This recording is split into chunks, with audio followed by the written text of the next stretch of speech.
Salut à tout le monde, salut les belles dames, salut les hommes. Donc aujourd'hui, je tiens à vous faire une petite vidéo concernant toutes ces questions que je reçois inbox, surtout sur Messenger et après sur WhatsApp. Wow. Il y a beaucoup de femmes qui souffrent. Parce que quand je fais des vidéos sur YouTube là-bas, j'envoie le lien ici. Il y a beaucoup qui viennent encore inbox pour demander plus d'explications alors que j'ai tout donné là-bas. Alors que là-bas, il suffit juste de vous abonner, de cliquer sur la cloche de notification. Les gens disent qu'ils n'ont pas de compte YouTube.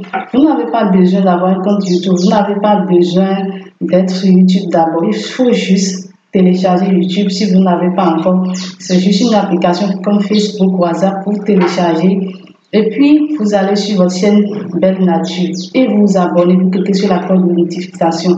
Comme ça, parce que je ne peux pas répondre à tout le monde. Mais je tiens à vous présenter mes excuses en vous faisant cette petite vidéo parce qu'il y a beaucoup de femmes qui m'écrivent concernant KISS.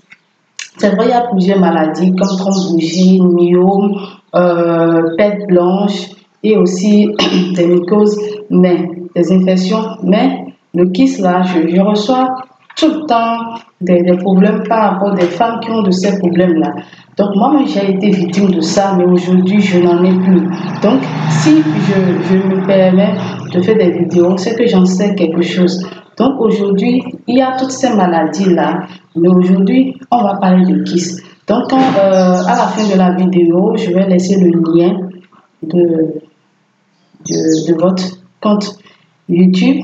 Vous allez vous abonner simplement parce que je vais dire les causes, ces manifestations ici. Et vous allez vous identifier par rapport à quel genre de KISS que vous avez. Mais je ne peux pas dire, je ne peux pas vous montrer les remèdes ici parce que chaque KISS, parce qu'il y a plusieurs KISS, chaque KISS a ses remèdes. Je sais de quoi je parle. Quand vous avez myome, ça a aussi ses remèdes. Quand vous avez fibrome, donc ne mélangez pas des recettes. Et quand on dit aussi des trucs naturels, il ne faut pas abuser non plus parce que vous savez, il y a des gens qui s'autoprogramment tradipraticiens qui vous vendent des médicaments. Si vous avez comment on appelle, de bons résultats, tant mieux. Mais vous-même, il faut que vous sachiez de quelle catégorie de KISS vous êtes, de quelle maladie réellement vous souffrez. Il ne faut pas se faire des simulations comme telle personne a ces symptômes et elle a KISS ou bien fibrome, c'est sûr que moi-même j'ai KISS ou bien fibrome. Il faut aller, parce que moi quand je veux traiter quelqu'un, la personne doit faire normalement, comment on appelle, de l'échographie, d'accord, pour voir l'état d'évolution, si c'est KISS ou fibrome, pour voir de quelle maladie il s'agit et déjà dans quel état est son utérus et tout ça, parce que toutes ces femmes-là veulent tomber enceinte. Mais aujourd'hui, je pense qu'on va parler de KISS. KISS, ça voudrait simplement dire quoi? KISS, ce sont des poches, d'accord, qui poussent sur la peau. Quand on dit KISS ovarien, cela voudrait dire qu'il y a plusieurs types de KISS. Il y a les KISS que vous pouvez voir sur les gens au niveau de leur corps, le visage, le cou, je n'en sais pas. Il y a partout, les gens peuvent avoir des KISS au niveau de leur corps, d'accord? Mais le KISS dont moi je vais parler aujourd'hui, je vais parler de KISS ovarien, d'accord? Le KISS qui touche plus les femmes à ne pas concevoir. Donc, quand on dit KISS ovarien, il y a le KISS qui est juste à côté de votre ovaire et le KISS qui est à l'intérieur de votre ovaire. C'est-à-dire que lui, ce qui est juste à côté de votre ovaire, lui, il est fonctionnel. En fait, nous avons deux catégories de KISS. Et ces deux catégories de KISS comportent des sous-catégories de KISS. Mais là où vous avez KISS fonctionnel, c'est-à-dire KISS qui est juste à côté de votre ovaire, ça c'est fonctionnel. Et dans cette catégorie, il n'y a que lui seul. D'accord? Quand vous avez un KISS ovarien fonctionnel, ça voudrait dire que c'est sur votre ovaire, ce n'est pas dans l'ovaire. Là, pour tomber enceinte, il n'y a pas de souci. C'est un KISS bénin fonctionnel. Avec ça, vous n'avez pas besoin d'opération. Avec le temps, ça part dans les règles et autres. Donc, ça, c'est vraiment la meilleure des choses parce que c'est encore mieux que celle qui a kyste ovarien, kyste organique ovarien. Donc ça, c'est la première catégorie de kyste. Donc là, si vous avez ce genre de kyste, ne vous inquiétez pas, vous n'avez pas besoin d'opération, vous n'avez pas besoin de prendre beaucoup de médicaments, ça va partir de lui-même. Mais avant de savoir de quelle catégorie vous êtes, il va falloir faire une échographie, bien sûr. Donc voilà, ne prenez pas de médicaments n'importe comment que j'ai le kyste. Donc voilà. Maintenant, là où il y a le véritable problème, c'est quand vous avez le kyste organique, d'accord? Le kyste qui est fonctionnel. L'autre, c'était non fonctionnel.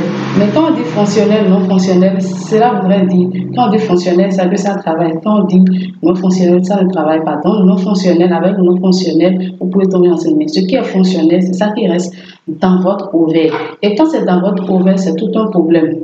Tantôt, je vous ai dit tout à l'heure que les kystes, ce sont des poches de peau qui contiennent soit de lait, il n'y a rien dedans. Quand tu vas percer, il n'y a rien dedans. Il y en a d'autres. Il y a, comment on appelle, de l'eau. C'est des eaux bizarres qui sentent. C'était mon cas d'ailleurs. Et attention, il y a de ces eaux-là qui sont cancérigènes. Donc, il y a des kystes. Si un jour ça éclate en vous, cela voudrait dire, si jamais c'est un kyste cancérigène, donc c'est fini pour vous. Donc, il y a des kystes liés à l'endométriose. Ce sont des kystes là qui comportent du sang, d'accord? Donc voilà. Donc, j'ai fini avec la catégorie de kystes fonctionnels. Maintenant, kystes organiques, cela veut dire kystes fonctionnels. Maintenant, quand on dit kystes, il y a des polykystes. Quand on dit polykystes, ça veut dire beaucoup de kystes, beaucoup de petits kystes. Quand on dit micro-polykystique, ça fait micro, ça fait petit. Donc, vous avez beaucoup et plusieurs, vous avez des petits kystes et que c'est beaucoup. Je ne sais pas si vous me comprenez. Quand on dit polykystes, ça fait beaucoup de kystes. Quand on dit micro-polykystes, ça fait beaucoup petits kystes. Voilà, si je peux m'exprimer ainsi. Donc voilà. Et pourquoi vous avez des kystes? D'accord? Cela est dû par, je ne vais pas dire hérédité, cela est dû à ce que nous mangeons.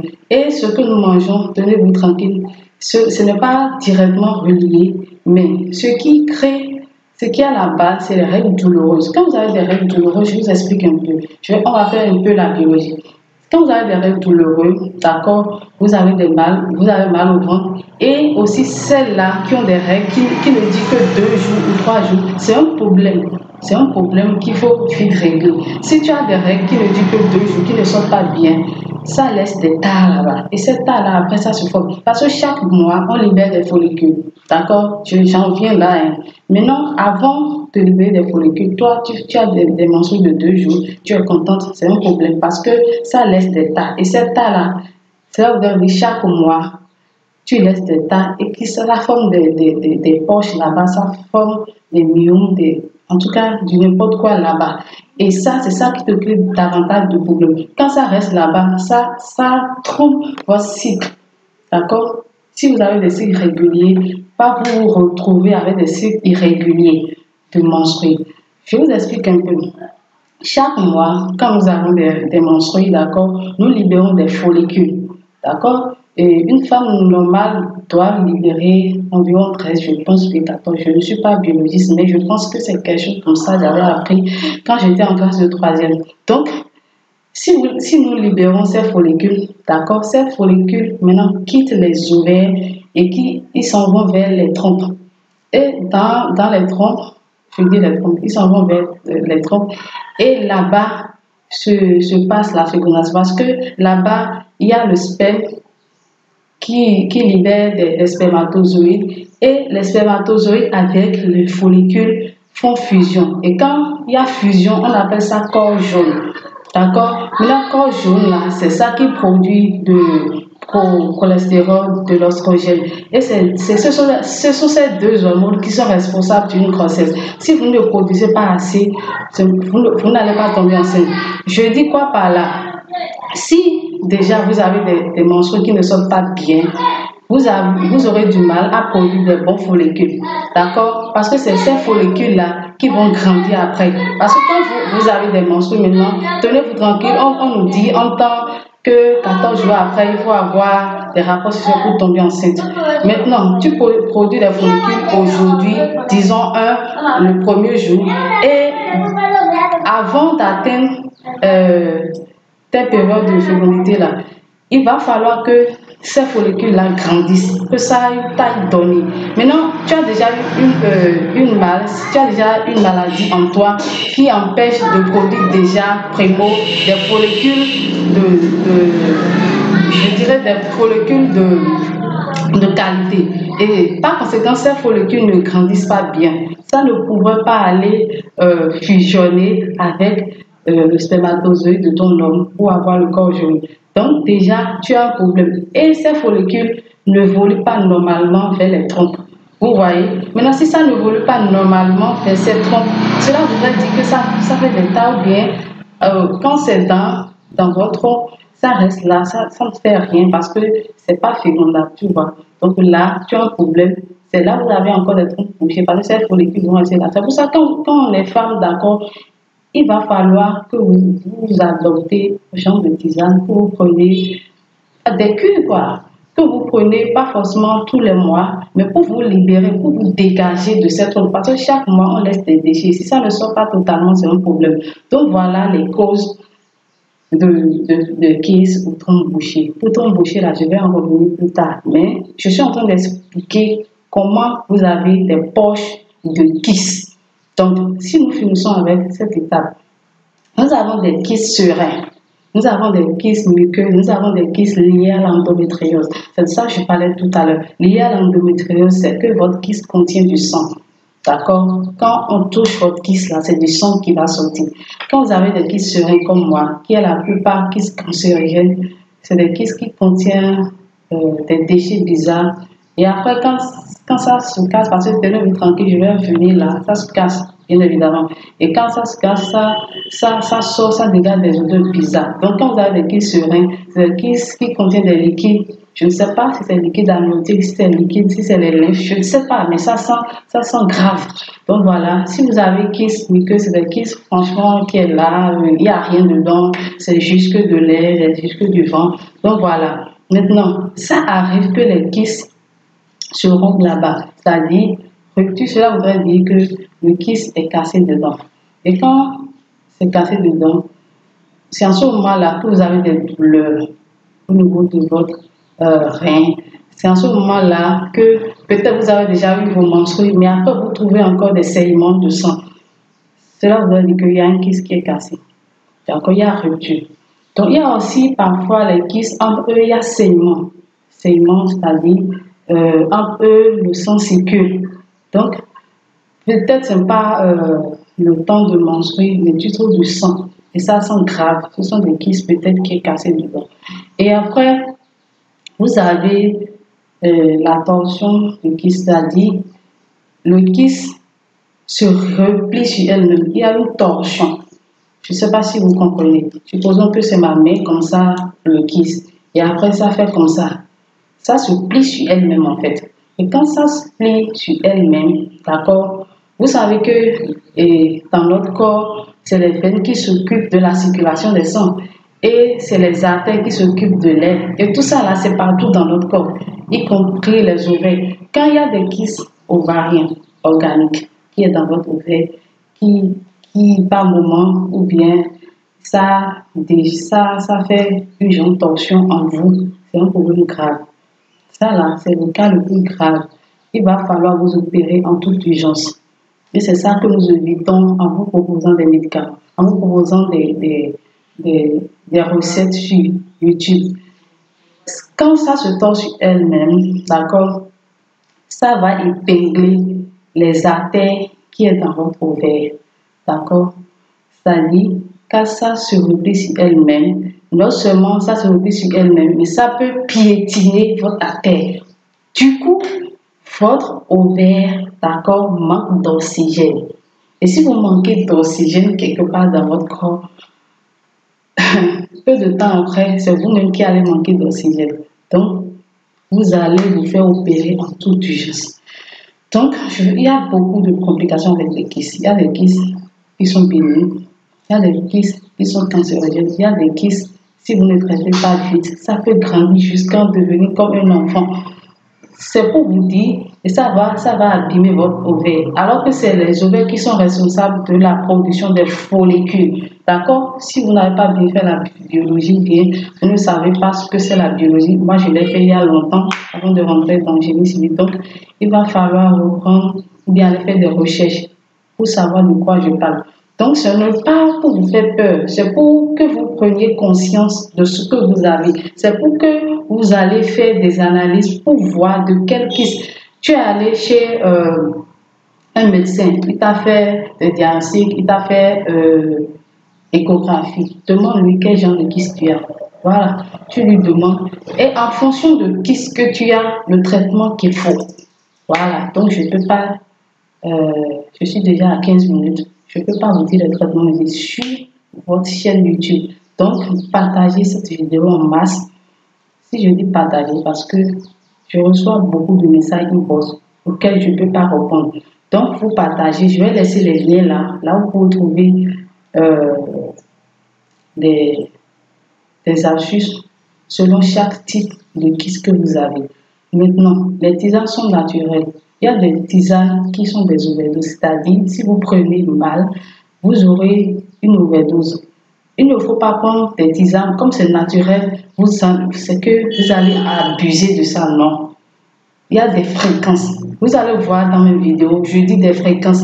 À telle date, il faut arrêter. À telle date, il faut recommencer. À telle date, il faut complètement arrêter pour aller vous faire examiner pour voir comment ça évolue en vous. Voilà. Maintenant, si vous prenez ça comme vous voulez, là, ce n'est plus moi parce que moi, j'ai donné des durées et des doses. Donc, voilà. Toutes les tisanes que vous voyez, on ne prend pas n'importe. Il y a des tisanes, si tu prends déjà un verre comme ça, tu as déjà overdose. Ceux qui sont initiés savent de quoi je parle. Donc, partagez la vidéo pour aider plus d'un. Donc, après, je vais revenir sur le problème de trompe bouchée. Je vais revenir sur le problème de fibrome. Pourquoi vous avez des fibromes? Je vais revenir sur les mycoses, sur les infections. Voilà, les infections vaginales. Donc, voilà. Aujourd'hui, nous avons parlé des kystes. Toutes les recettes seraient données sur le YouTube, d'accord? Mais ici, je vais revenir sur toutes ces maladies-là. Je vais revenir sur les causes, sur les catégories de ces maladies, comme je viens de faire pour kystes. Donc voilà, abonnez-vous, tenez-vous tranquille, je suis là pour vos questions, mais je ne peux pas répondre à tout le monde. Donc, voilà, partagez. Il y a toujours quelqu'un qui en souffre dans un coin, qui ne savent pas comment ça se manifeste, qui ne savent pas peut-être comment s'y prendre. Donc voilà, faites déjà des échographies pour voir de quoi il s'agit d'abord. Ne vous lancez pas directement dans des traitements. Ne vous lancez pas, il y a quelqu'un qui vend des injections par-ci, il y a même des ampoules que vous pouvez insérer dans votre vagin. Ces ampoules également ont des conséquences parce qu'il y a des ampoules que moi j'avais pris en temps quand j'étais ignorante et ce sont des ampoules de blanc, hein, c'est quelque chose que tu mets dedans et puis après ça se fond, ça laisse encore des tas là-bas. Ça c'est encore un débat, on va en revenir. Maintenant, ceux qui font des pelles et vous mettez ça dans votre fond, je ne sais pas. Peut-être ça va vous aider. Il faut savoir comment faire tout ça. Tu sais de quoi d'abord? Tu es dans quelle catégorie d'abord pour savoir comment tu peux l'utiliser. Donc, parmi tous ces remèdes, moi, je trouve que la pelle est mieux comparativement à d'autres remèdes qu'on vous propose. Donc, tout ça sur votre chaîne YouTube, on va en parler. Donc, voilà. Merci à tous ceux qui ont regardé cette vidéo à la fin. Et je vais laisser les liens, mon numéro. Donc, à plus. Je vous aime beaucoup. Portez-vous bien et que le Seigneur vous bénisse. Amen.